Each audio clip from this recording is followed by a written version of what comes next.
I'm Taylor, and today I want to talk about Percy Jackson. So, recently, a lot of people have been upset about J.K. Rowling being transphobic on Twitter, which is totally normal. And this brought about whether or not Percy Jackson is really a better series than Harry Potter because the author is more accepting, because his characters are more diverse. But the counter argument to this was really that Harry Potter is more known as a timeless classic, whereas Percy Jackson is only good if you're 10 years old. So I wanted to find out if that was really true, or if The Lightning Thief is still as good to me as an adult as it was when I was 10 years old. Am I qualified to do this, though? Probably not. I'm not an English major, but I like to read, so I thought this would be kind of fun to do. Also, just a quick content warning, I am going to talk about the ending a little bit. So, this story starts out introducing us to Percy Jackson, a 12-year-old boy from New York City. He lets us know right away that he's been considered a troubled kid. He has ADHD, he has dyslexia, and he's always had a lot of behavior issues.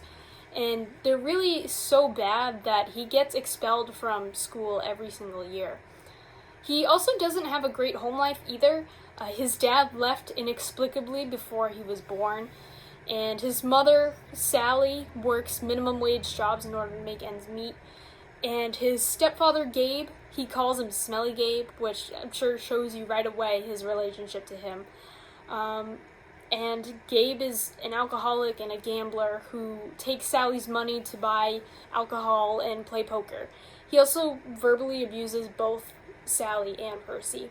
The first plot point of the story is that Percy Jackson is on a field trip to the Metropolitan in Manhattan, and he pushes a girl into a fountain for bullying his one and only friend Grover. One of the chaperones on the field trip, Mrs. Dodds, takes him into the ancient Greek statue exhibit, and suddenly she turns into this leathery monster creature thing and starts attacking him. His teacher from his Latin class, Mr. Brunner, has followed him into the room and throws him a pen. Percy, not really knowing what to do with it, uncaps it, and it turns into a sword. And so he uses the sword to kill Mrs. Dodds, essentially, and then he escapes from that monster attack. However, once he gets back to the school, he is told that he will be expelled at the end of the year. When the school year ends, Percy and his mom go on a short vacation down to Montauk, which is explained as the place where Sally first met Percy's dad.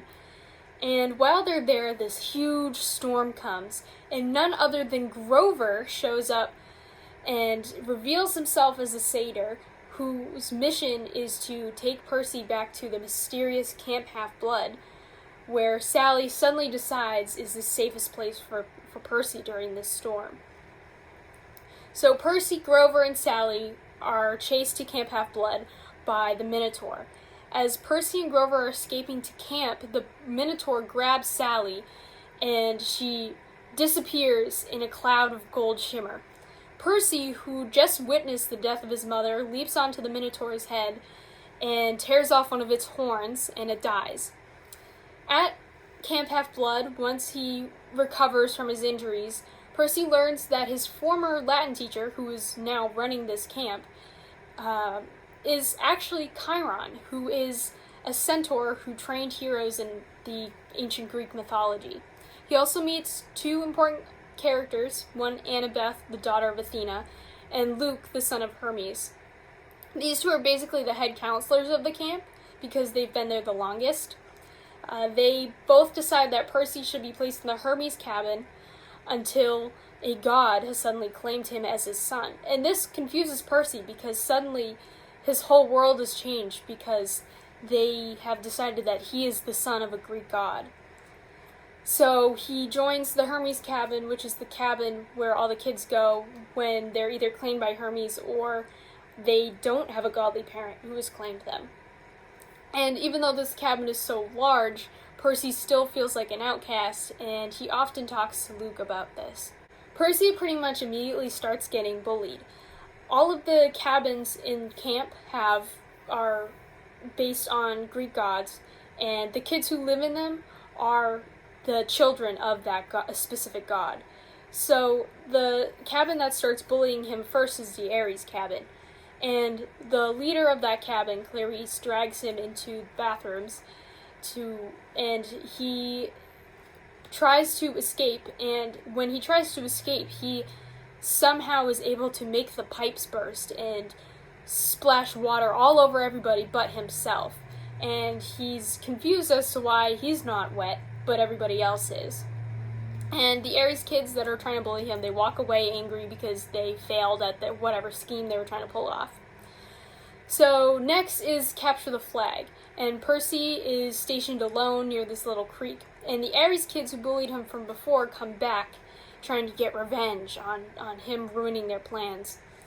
So Clarice again attacks him with her electric spear, and he falls into the creek because he's wounded, and he is able to mysteriously heal himself. And suddenly people are coming over because they're like, "Whoa, what happened?" And then suddenly they're all kneeling to him, and he doesn't know why. So he looks up, and he notices this green trident above his head. And Annabeth explains to him that this means that Poseidon has claimed him as his son. Now Percy gets a quest from Chiron and the Oracle living in the main building of camp called the Big House. So this is when the main plot of the story starts coming in. Zeus has lost his Master Bolt and assumed that Poseidon has gotten somebody to steal it from him. He threatens an all-out war if he doesn't get his Master Bolt back by June 21st, which is the summer solstice. However, Chiron doesn't think that Poseidon is the thief. He thinks it's Hades. So he sends Percy, Grover, and Annabeth out to the underworld, which is in the west somewhere, in order to get it back from Hades and to give it back to Zeus. So as a good luck gift, Chiron gives Percy his pen sword Riptide, and Luke gives them winged shoes, which Percy immediately gives to Grover. And in the outside world, they immediately start getting attacked by monsters. In the bus to New York City, they come across the Three Furies, which they have to fight, and end up destroying the bus in the process. In New Jersey, they encounter Medusa, who is disguised as a shop owner, who's giving them food for free after their ordeal on the bus. When they kill Medusa, they behead her, and Percy packages up the head and sends it to Mount Olympus because he's mad that the gods are kind of toying with him, and he's not really sure that they're real, so he kind of does it as half of a joke, but half that he's kind of mad that he's being a toy. And so they leave after they send that package off, and they start traveling west, and suddenly Percy starts having these weird nightmares where someone in a dark chasm is telling him to bring them the Master Bolt. And so Percy, concerned, he starts telling Annabeth, because she's the one who knows a lot about Greek mythology, but she doesn't really know what to think of it, so she just tells him that it's not really important, it must just be a stress dream. The three stop in St. Louis to go see the Arch. And on the top of the Arch at the observation deck, Percy runs into a chimera, which he has trouble fighting.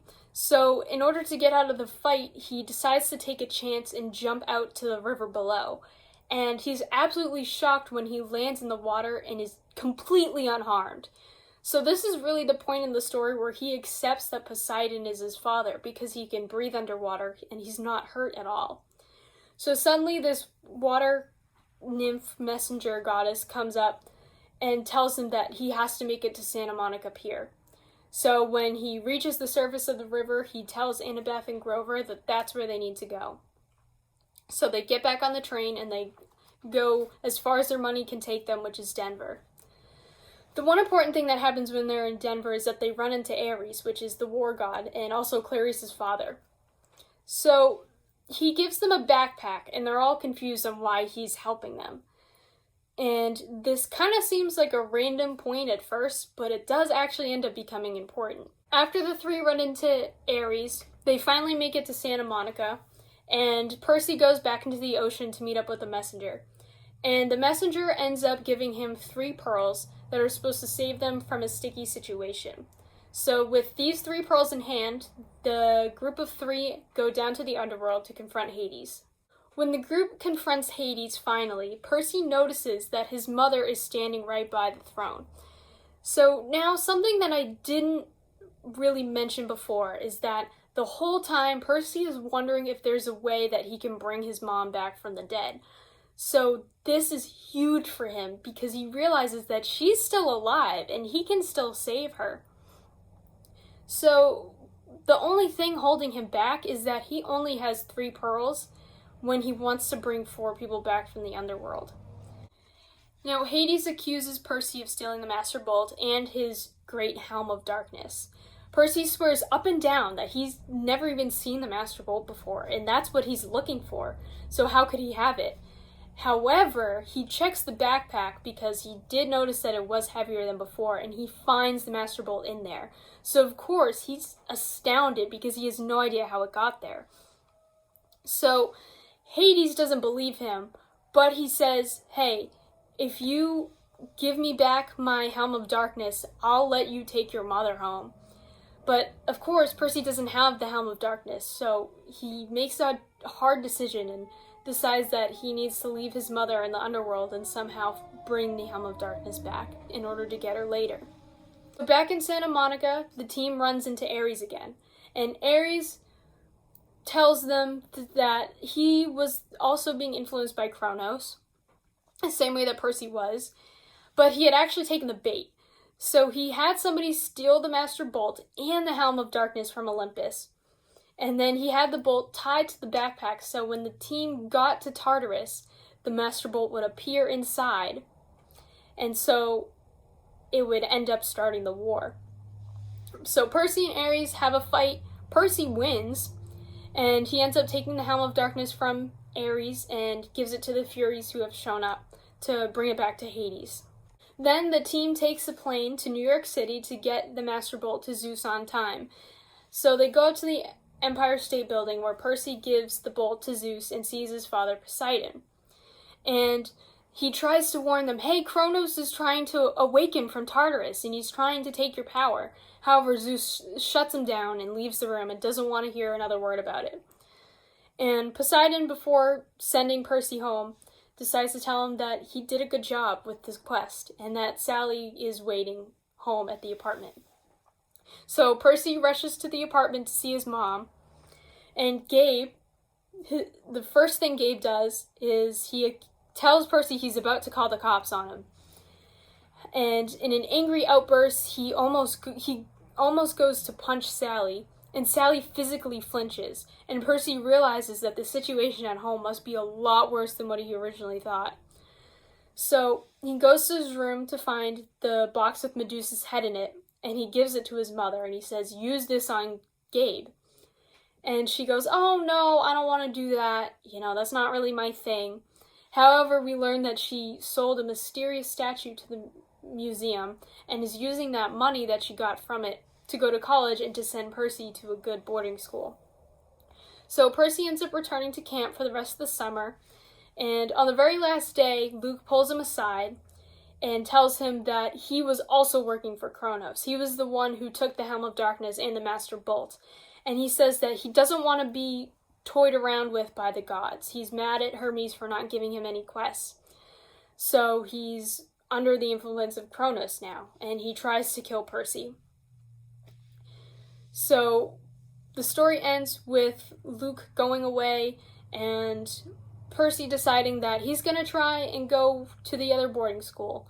And Annabeth also decides to go home to go to her family, and Grover gets his searcher's license to begin looking for Pan, which is the god of nature, which is actually his dream of doing and has been kind of hinted at throughout the story. I think there were a lot of good things about this book. I think that the story itself has a lot of great elements in it. I think one of the really big things about this book, and really the series in general, is that it gives spotlight to characters who don't have great lives at home or are not neurotypical. For example, Percy's dad left the family inexplicably before Percy was even born. Percy's mother died when he was very young. Percy's stepdad is an alcoholic and a gambler and an abuser. Percy and the other half-bloods all have ADHD and dyslexia. I think having heroes in the mainstream media who struggle with these things is really important, especially for kids and preteens, because the kids that identify with these problems can see themselves in these characters and can see that they too can be heroes of their own story, even if they struggle with these things. Along the same vein, Percy is just so human. The way he reacts to the things that happen to them are really realistically portrayed. The mix of anger and sadness he felt when he watched his mother die and how much it deeply affects his decisions throughout the story didn't seem like it was overdone or unreasonable. I think a lot of people who have lost a parent can relate to how Percy feels throughout the story. I also love how Percy is portrayed as a traditional Greek hero at some points. Percy has this obsession with revenge once he finds out that Zeus is blaming him for stealing the Master Bolt, and that Hades has sent monsters to kill him. Kind of like how in the Iliad, a lot of heroes have this pent-up anger, like Achilles in his blinding rage to kill Hector once Hector had killed Patroclus. Now, it's not really to the same scale, but I think the idea of the obsession of getting revenge links these characters together. We also have Percy being able to fight and win against powerful enemies, such as Medusa and the Minotaur and Ares. He also uses a lot of trickery and cunning tricks to get out of situations. And I didn't really cover this in the plot of the summary because it wasn't as important, but he runs into an ancient Greek figure, Procrustes, and Percy has to use Procrustes' own tricks in order to defeat him. And I personally thought of the story of Odysseus tricking the Cyclops Polyphemus in the Odyssey. We also see that the gods often ignore their children, just as they ignore the people that worship them in the Iliad and other Greek stories. There's also this subplot going on with Grover, where a part of the reason why he's going on this quest in the first place is that he's trying to prove he's worthy enough to go out and search for the missing nature god Pan. Now, humans believe that Pan is dead, and so they can just treat the earth however they want to. But the satyrs believe that Pan is just in a coma and he can be awakened, and can therefore, in the future, rule the earth again and be in control. So, Percy hears this passionate speech from Grover about how important it is to protect the environment, and I really like the idea of Riordan putting this into the story to try and get kids to care more about the planet that they live on. I also really like the tone of this book. Percy Jackson is this sarcastic 12-year-old character, and while what he says is realistic of a 12-year-old, it doesn't really come off as cringy that much. Some of the one or two line jokes actually made me laugh out loud, and I'm an adult. One of these examples is when Percy is trying to get into the underworld, and he's trying to convince Karen, who is the person who's shipping the people from the souls from Earth to the actual underworld.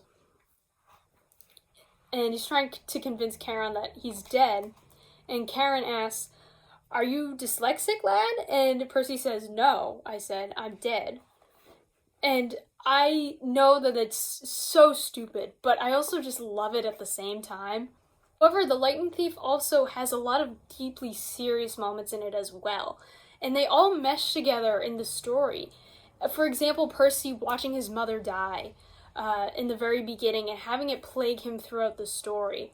Or Percy beheading Procrustes after Procrustes has been stretching Grover and Annabeth on racks and having no qualms about beheading him at all.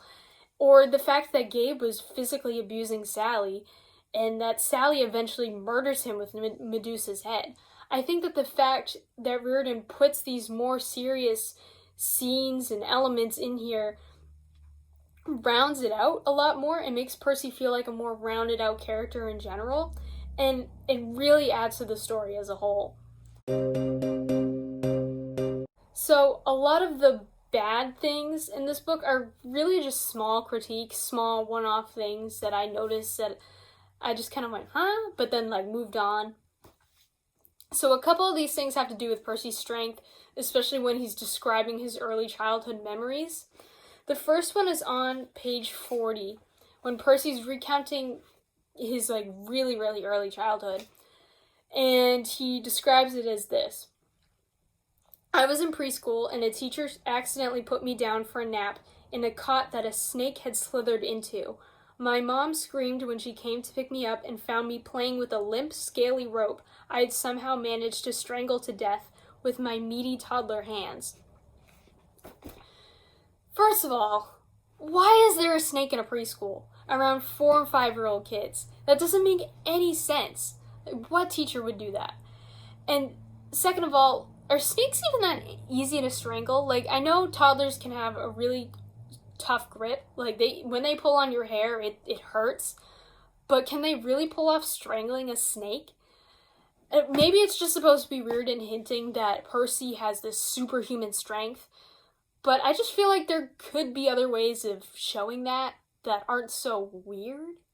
Now, in a completely different vein, there's this one quote from the Capture the Flag scene that really rubs me the wrong way. One of the Ares kids says, unironically, might I add, but see, we don't care about the flag. We care about a guy who made our cabin look stupid.